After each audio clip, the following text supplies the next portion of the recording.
सोना, तुमने अपने मम्मी पापा से या भैया से बात की पैसे के लिए? नहीं जी, मैंने तो अपने मम्मी पापा से बात नहीं की और ना ही भैया से की। मैं उनसे कैसे पैसे मांग सकती हूँ? मुझे पैसे मांगना बार बार अच्छा नहीं लगता है। क्यों सोना, तुम्हें समझ क्यों नहीं आता है? एक बार में मैंने तुमको कहा था ना कि मुझे नया बिजनेस स्टार्ट करना है, तो तुम अपने मम्मी पापा से पैसे मांगो, नहीं तो अपने भैया से मांगो। तो तुमने मांगा क्यों नहीं? 4 दिन से बोल रहा हूँ तुमको पैसे मांगने के लिए, अभी तक तुम्हारा मुंह नहीं खुला है उनके सामने। अभी के अभी उन्हें फोन लगाओ और मुझे बिजनेस के लिए 10 लाख रुपए चाहिए और उनसे मांगो, ठीक है? समझ आई तुम्हें? लकी, मैं मम्मी पापा से या भैया से पैसे नहीं मांग सकती हूँ। मुझे शर्म आती है। आपने हर बार तो बोला है मुझे पैसे मांगने के लिए, कभी कुछ मैं मांगती ही रहती हूँ। प्लीज़ अब इस बार मत बोलिए, मैं उनसे नहीं ले सकती हूँ पैसे। और वो लोग इतने सारे पैसे कहाँ से लाएंगे? अब तो पापा भी रिटायर हो गए हैं, अब उनके पास इतने पैसे नहीं हैं कि वो आपको दें। प्लीज़ समझने की कोशिश करिए लकी जी। अच्छा, तो तुम अब मुझसे बहस करोगी अपने माँ बाप के लिए, अपने भाई के लिए? शर्म नहीं आती क्या तुम्हें? यही तुम्हारे माँ बाप ने सिखाया है? तुम उस घर की इकलौती बेटी हो, क्या तुम्हारे लिए वो इतना भी नहीं कर सकते हैं? तुम अपने भैया की इकलौती बहन हो, वो तुम्हारे लिए इतना भी पैसा नहीं दे सकता है क्या?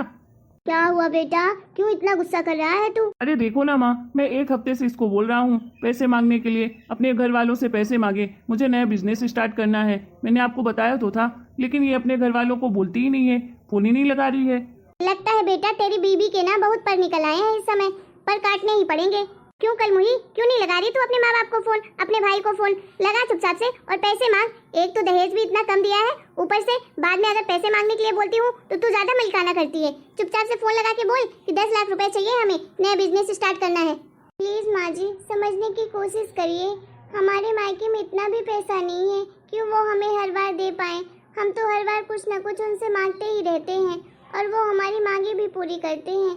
लेकिन आपको तो पता ही है कि अभी पापा का मेरे कितना बड़ा ऑपरेशन हुआ है, उसमें करोड़ों रुपए लगे हैं, तो अब उनके पास इतने पैसे नहीं हैं कि हमें वो दे पाए। तो ना तुम हमारी बातें नहीं मानोगी ना, तो तुम एक काम करो, तुम अपना बोरिया बिस्तर बांधो और चुपचाप से अपने मायके निकल जाओ। समझ में आया तुम्हें? और तभी इस घर में वापस लौटना जब तुम 10 लाख रुपए लेकर आओगी, नहीं तो मत आना कभी भी इस घर में वापस। प्लीज लकी जी, ऐसा मत करिए। मैं कहाँ जाऊंगी? शादी के बाद तो यही हमारा घर है, मैं तो इसी घर में रहना चाहती हूँ। आप मुझे क्यों भेज रहे हैं इस घर से बाहर? मैं नहीं जाना चाहती हूँ। प्लीज मुझे माफ कर दीजिए। मैं नहीं मांग सकती उन लोगों से पैसे, उन लोगों के पास पैसे नहीं है। अगर होते तो मांग लेती। प्लीज मुझे इस घर में रहने दीजिए ना। सासू माँ, आप तो समझाइए लकी जी को, मुझे घर से बाहर न निकालें, इस घर में रहने दे मुझे। चुप कर कल मुही, नहीं तो मेरा बेटा सही कह रहा है। तू ना 10 लाख रुपए जब लेकर आएगी अपने मायके से, तभी तुझे इस घर में रहने के लिए अनुमति मिलेगी, नहीं तो निकल जाए यहाँ से। कभी मत आना, अपनी शकल मत दिखाना हमें। रहने दीजिए ना प्लीज मुझे इस घर में, मुझे मत निकालिए इस घर से। अभी के अभी इस घर से बाहर निकलो तुम और 10 लाख रुपए लेकर ही आना, नहीं तो अपनी शकल मत दिखाना हमें। अरे सोना बिटिया, तू अचानक से आ गई। आजा बैठ। क्या हुआ सोना बेटा, तू बड़ी परेशान दिख रही है। क्या बताऊँ मम्मी, मैं बहुत परेशान हो गई हूँ। अब तो मैं उस घर में रहना भी नहीं चाहती, लेकिन क्या करूँ, कहाँ जाऊँगी? मम्मी, क्या मैं आपके पास रह सकती हूँ? अरे बेटा, हुआ क्या है ये तो बता पहले। अरे वो तेरा ससुराल है, क्यों नहीं जाना चाहती वहाँ? वही तेरा असली घर है। शादी के बाद किसी भी बेटी का ना ससुराल ही उसका असली घर होता है, मायका नहीं बेटा। पर माँ, वो ससुराल मेरा अपना घर कैसे हो सकता है? अपने घर से कोई बाहर थोड़ी न निकालता है। मुझे तो उस घर से बाहर निकाल दिया। अब आप ही बताइए मैं कहाँ जाऊँ? क्या बेटा, ये क्या कह रही है तू? किसने तुझे घर से बाहर निकाल दिया? मम्मी क्या बताऊँ आपको, आपको तो पता है मेरी सास और आपके दामाद जी कैसे हैं।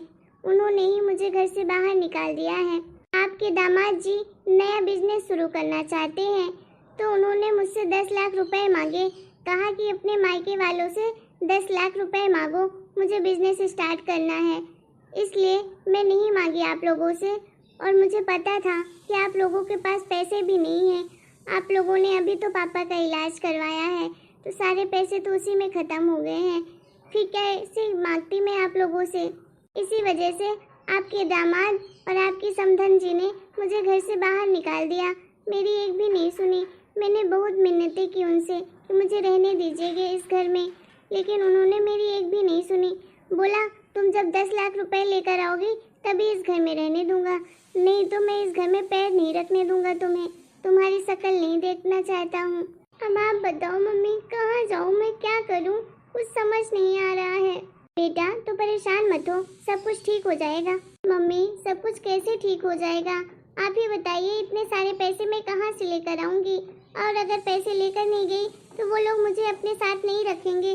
बेटा तू क्यों इतनी परेशान हो रही है, बोल रही हूँ ना कि सब कुछ ठीक हो जाएगा। अरे मम्मी कुछ नहीं ठीक होगा, इतने सारे पैसे उन्होंने मांगे हैं मुझसे, उन्हें तो सिर्फ पैसे चाहिए, मुझसे तो कोई लेना देना नहीं है उन्हें। मैं इसीलिए तो नहीं जाना चाहती उस घर में, लेकिन क्या करूँ, कहाँ जाऊँगी, कुछ समझ नहीं आ रहा है। मम्मी मुझे इस घर में रहने दो ना, मैं कैसे भी रह लूँगी, लेकिन उस घर में मत भेजो ना मुझे। बेटा तू कैसी बातें कर रही है, वो तेरा ससुराल है और पति पत्नी में तो लड़ाई झगड़े होते ही रहते हैं। तू चिंता मत कर, सब कुछ ठीक हो जाएगा, सब्र रख थोड़ा। मम्मी आप ही बताओ, ऐसा अभी ससुराल किस काम का जहाँ मेरी बिल्कुल कदर ही ना हो, किसी को मेरे बारे में जरा सा सोचना ही नहीं है। सिर्फ वो लोग पैसे के लालची हैं, पैसा ही लेना जानते हैं, इसके अलावा उन्हें कोई मतलब नहीं है मुझसे। क्या हुआ दीदी, आप बड़ी परेशान लग रही हो। कुछ नहीं भाभी, बस आपके जीजा जी से मेरी थोड़ी लड़ाई हो गई थी, बस इसीलिए थोड़ा मूड ऑफ था। कोई बात नहीं दीदी, पति पत्नी में तो लड़ाई झगड़े होते ही रहते हैं, सब कुछ ठीक हो जाएगा, आप चिंता मत करिए। दीदी आज आप खाने में क्या खाओगे, मैं बना देती हूँ आपके मनपसंद का, तो आपका मूड भी ठीक हो जाएगा। आप तो कुछ भी बना दो भाभी, मैं सब कुछ खा लूँगी। ऐसे कैसे कुछ भी बना दूँ, आप बताओ ना क्या खाना है। चलिए मैं आपको छोले भटूरे खिला देती हूँ बनाकर, आपको बहुत पसंद है ना मेरे हाथ के। ठीक है भाभी बना दीजिए। देखो भाभी कितनी खुश रहती है ना आप लोगों के पास, क्योंकि आप लोग अच्छे हो इसलिए वो भी अच्छी हैं। हाँ बेटा वो बात तो है, तेरी भाभी भी बहुत अच्छी है, हर काम कर लेती है, पूरा घर संभाल लेती है। अब क्या चाहिए आखिर मुझे। माँ जी और दीदी खाना खा लीजिए, खाना बन गया है, आ जाइए जल्दी से, गरम गरम खाते हैं फिर। हाँ बहू अभी आते हैं, तब तक तू खाना लगा। हाँ लक्की जी बोलिए। सोना तुमने बात की अपने माँ बाप से या अपने भैया से पैसे के लिए? नहीं लक्की जी मैंने नहीं बात की। हाँ तो जल्दी बात करो ना पैसे के लिए अपने माँ बाप से या अपने भैया से। और हाँ एक गाड़ी भी चाहिए मुझे, तो अपने भैया को बोल देना कि मुझे एक अच्छी सी 2.5 लाख वाली गाड़ी भी दिलवा दे, 2 व्हीलर, ठीक है? क्या गाड़ी भी चाहिए आपको? लकी जी प्लीज समझने की कोशिश करिए ना, मेरे माँ बाप के पास इतने पैसे नहीं है कि आपको वो गाड़ी और पैसे दे पाए। प्लीज आप मुझे यहाँ से ले जाइए ना।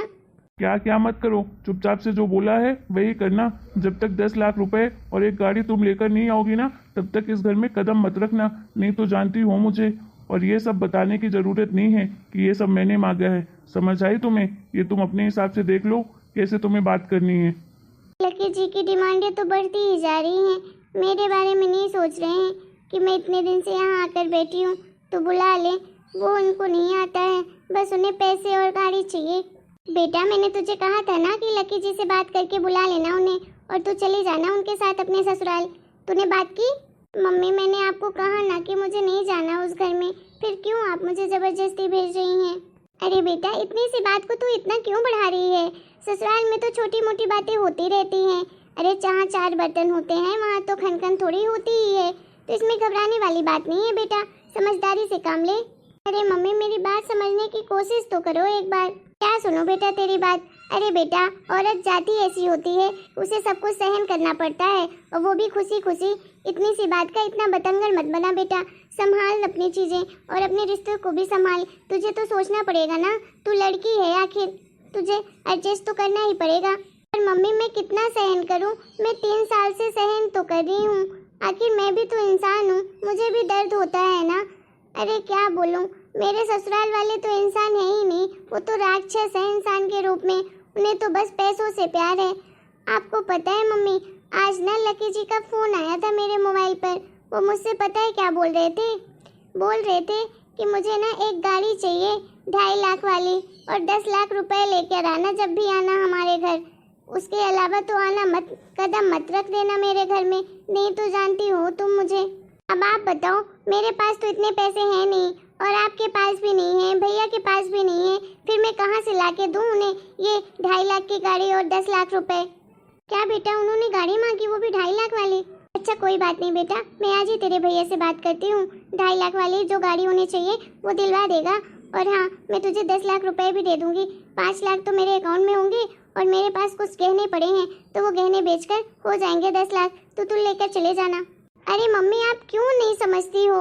आखिर आप कब तक पैसे देती रहोगी? इतने साल से दे रही हो ना, तो उन्हें तो कोई कदर नहीं है। अब मैं जानती हूँ आपके पास पैसे नहीं है, तो अब अपने गहने बेचकर दोगी। और भैया के पास भी पैसे नहीं है, तो क्यों परेशान कर रही हो उन्हें? नहीं मम्मी, आप नहीं दोगी पैसे, और मैं कोई पैसे लेकर नहीं जाऊंगी।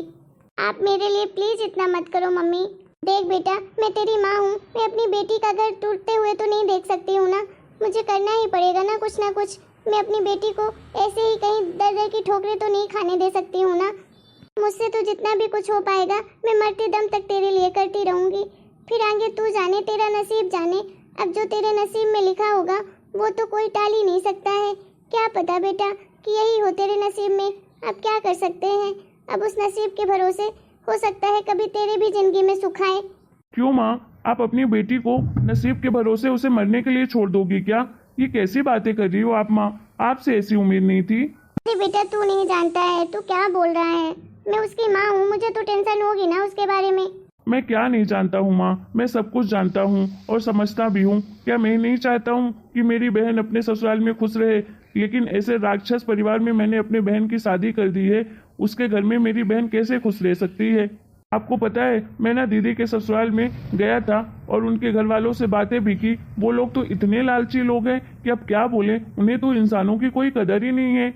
और मैंने आस पड़ोस में भी बात की तो वो लोग भी ने भी बताया कि वो हमारी दीदी के साथ कैसे व्यवहार करते थे। अरे पैसों के लिए वो लोग तो मारपीट तक करते थे हमारी दीदी के साथ, लेकिन ये बात दीदी ने हमें कभी नहीं बताई। देखो माँ, अगर आपको अपनी बेटी को उन राक्षसों के बीच में छोड़ना है तो छोड़ दीजिए, लेकिन मैं अपनी बहन को कहीं नहीं जाने दूंगा। मैं हमेशा अपनी बहन का ख्याल रखूंगा और अपने पास रखूंगा। मुझे किसी के नसीब से कोई लेना देना नहीं है। मुझे अपनी बहन की खुशी चाहिए और उसे जहाँ रहना होगा, जहाँ उसे खुशी मिलती है वहाँ रहेगी वो। और ये घर सिर्फ मेरा नहीं है, मेरी बहन का भी है। उतना ही हक है इस घर में जितना मेरा है। पहले तो मुझे लगा था कि चलो ठीक है, छोटी छोटी डिमांडें बोल रहे हैं, पूरा कर देता हूँ, आखिर मैं अपनी बहन को दे रहा हूँ। लेकिन मुझे क्या पता वो लोग लालची लोग हैं, वो तो कोई सुख मेरी बहन को देते ही नहीं है। तो भला मैं क्यों दूं उन्हें पैसे? और इतने गरीब है क्या? उनके भी हाथ पैर है, खुद कमाए खिलाएं। अगर शादी की है तो अपनी बीवी को नहीं खिला सकते हैं क्या? मैं अपनी बहन को कहीं नहीं जाने दूंगा माँ, ये मैं आपको साफ साफ बात समझा देता हूँ।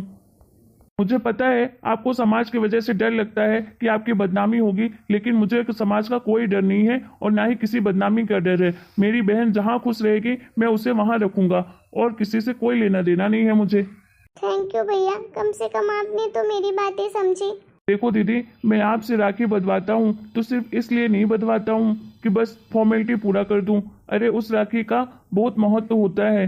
अगर मैं आपसे राखी बंधवाता हूँ तो मैं आपकी रक्षा भी तो करूँगा ना, भाई हूँ आखिर आपका। बेटा, तू तो भाई अच्छा बन गया, लेकिन शायद मैं एक अच्छी माँ नहीं बन पाई। मैं अपनी बेटी का दुख नहीं समझ पाई। मैं इसी डर में थी कि मेरी बेटी के नसीब में जो होगा सो उसे भुगतना ही पड़ेगा। लेकिन मैं जितना चाहती थी कि मेरी बेटी का घर ना टूटे, लेकिन मैं गलत थी शायद। मैं उन राक्षसों के बीच में तो अपनी बेटी को मरने के लिए छोड़ रही थी। लेकिन अब मुझे समझ आ गया बेटा, मैं तुझे कहीं नहीं जाने दूंगी। तो इसी घर में रहना बेटा, हम खुशी खुशी सब लोग साथ में रहेंगे। आप लोगों में क्या बातें चल रही हैं? क्या हो गया है आप लोगों को? अरे बेटा, जो भी चल रहा था सब खत्म हो गया। अरे तू तो लेट ही हो गई बहू। अच्छा तू एक काम कर, सबके लिए नाश्ता अच्छा सा बना के ला और चाय भी लाना, फिर मिलकर तुझे सारी बातें समझाएंगे। ठीक है मम्मी जी, अभी लाती हूँ। हेलो दोस्तों, आप लोगों को हमारा ये वीडियो कैसा लगा? अगर आपको हमारा ये वीडियो पसंद आया है तो प्लीज वीडियो को लाइक करें, शेयर करें, कमेंट करें और हमारे चैनल को सब्सक्राइब भी करें।